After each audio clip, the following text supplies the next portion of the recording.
Hey everybody, it's Alan from Diabolical Inc. I want to show you our latest product. This is the Bronco Stage. What we're going to do is in your four-door, where you've got the drop in the floor from where your seats fold down, is we actually made a unit that bolts into your D-ring bolt locations that gives you a flat floor all the way from the tailgate going forward. It allows you to still have access to your underfloor storage and still actually keep other items underneath here if you want to put underneath the stage unit itself. So we're going to go into doing the installation of the Bronco four-door stage. So step one in preparation for installing the stage is you're going to want to pull your D-ring covers, all four of them. So we're going to start with the driver's side, and what you can do is you can push in on this corner to pop it up, and when you do, don't fold it all the way forward or up because it's got tabs underneath. So once you get it up here, pull out, and that keeps you from breaking off the tabs. I actually did on one of those my first time. And then what we're going to do is we're going to take a 10mm socket, and we're going to remove the forward bolt in the rear D-ring. We supply longer bolts and washers for the installation. So we're going to remove the forward D-ring plastic, put a screwdriver down in here, push in, pry up, and that will pop the plastic, and then pull back towards the tailgate so you don't damage the tabs. Again, you're going to take the 10mm socket, and we're going to pull the rear bolt at the forward location. And set these bolts off to the side because you won't be using them anymore. Step two is we're going to do the same thing on the passenger side D-rings. So again, pry in to get under the plastic, lift up, pull it forward so you don't damage the tabs. Pull the forward bolt in the rear D-ring.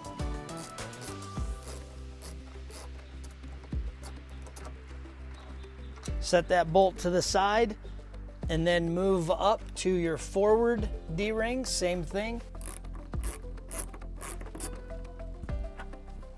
And set the bolt and the plastic covers off to the side. You're not gonna need them anymore, so if you want, put them in a Ziploc bag. You can use them later when you take the system out.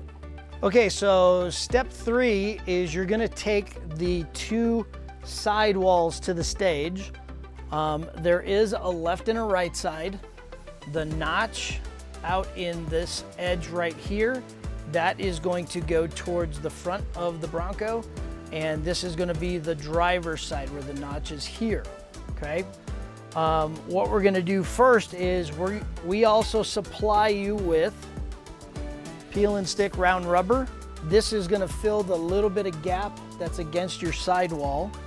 So you're going to cut this to length, and you're going to set this along the outboard outside edge of the wall itself. So try and do this easily. Set right here, peel it, set it right just under the height so it goes front to back just like that. And what we're going to do is we're going to just set this right over your D-rings. We make the base wider so it covers where your D-ring covers were, your plastic covers, so that way a lot of dirt and grit and everything doesn't get down inside.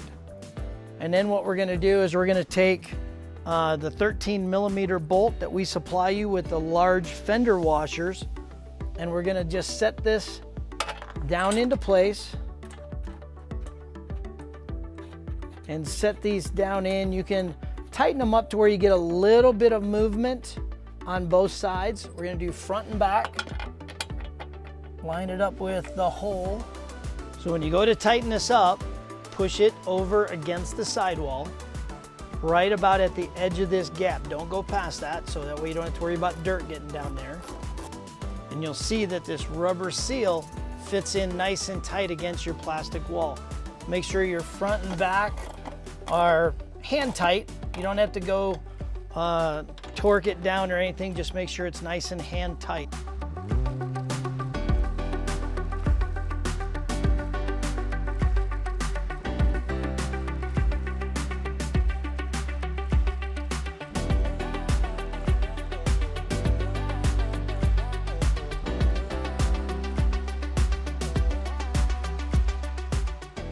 So step 4 is, once you've got the side walls in for the stage, you're gonna take the 2 top panels. The forward one has the longer vertical bend here. That's actually the cover on the front side. So what you're gonna do is just set it in the back, take one of these stiffeners, it's like a girder, and it'll set right over these pressed in studs. This is where you're going to use a 7/16 because these are 1/4 20 PEM studs, and these are nylock nuts, so you don't have to torque them, you just go down hand tight. So set that on and just tighten it down just like that. Okay, so step 5 is, after you put your stiffener or your girder in place, tighten that down, you'll notice that there's PEM studs pressed into the top panel. And what that's gonna do is, you'll see that there's slots in both sides of the side frame. So that's where these PEM studs are going to drop in. So we wanna pull this over. So this is the forward wall, and we're gonna set this in place. So when you set your panel in, you'll see that PEM stud is going to fit right into this slot, and the forward one's going to do the same.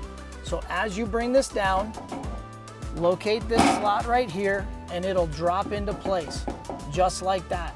So now we're going to take these little spin knobs, and we're going to attach them to the bottom from underneath to those PEM studs, and that's what's going to hold your panel in place. So just reach under and just get those started, and you can get it kind of snug, leave it so you can move it a little bit front to back, and then we're gonna slide over to the other side and do the exact same thing. And the beauty of this, with having a split floor or split top panel, is you can remove the rear panel, still have full access to your underfloor storage. Step 6 is, we're gonna do the exact same thing as 5 with the top panel. This is the rear panel. This covers up your floor access.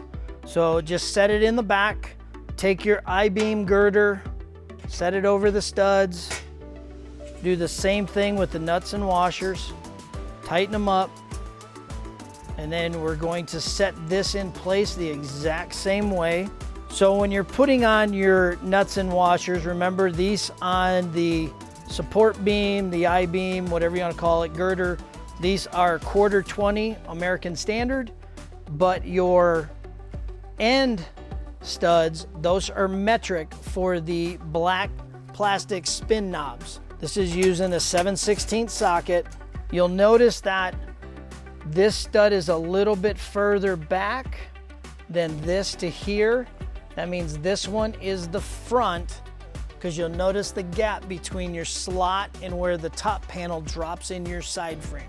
So spin it around, and you're gonna set it right into place. It's nice and tight. So that way it's a tight fit right here. Those slots drop in.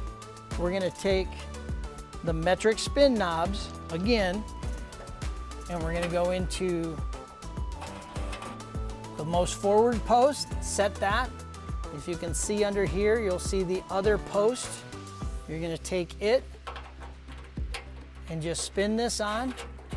I always find that if you take your pointing finger and push it on the bottom, that'll hold it flat as you spin it to get it started. All right, step 7. So once you get this in, locked in, you'll notice that you still have the ability to lift this up. You just might not be able to grab that, but if you need to, all you do is spin 2 knobs on both sides. This rear panel comes up, and you still have full access to your underfloor storage.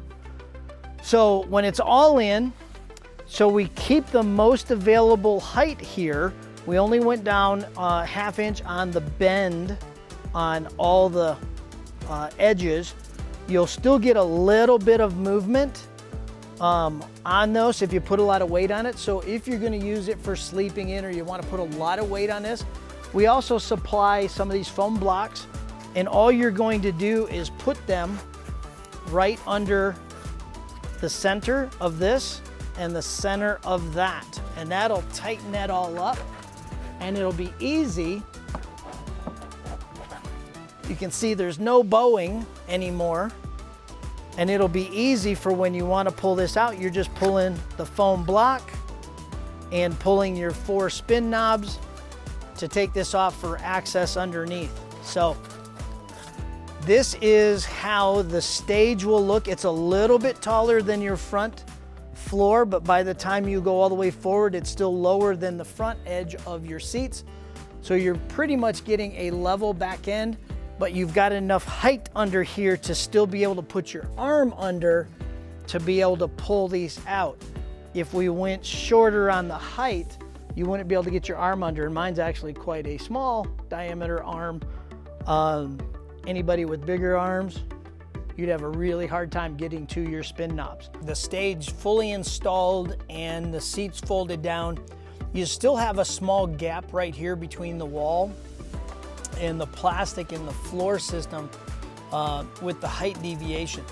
Instead of us making an all metal piece that adds to cost and stuff like that for you, it's actually real easy to go get a pool noodle foam and just fill this right here to fill this gap all the way across.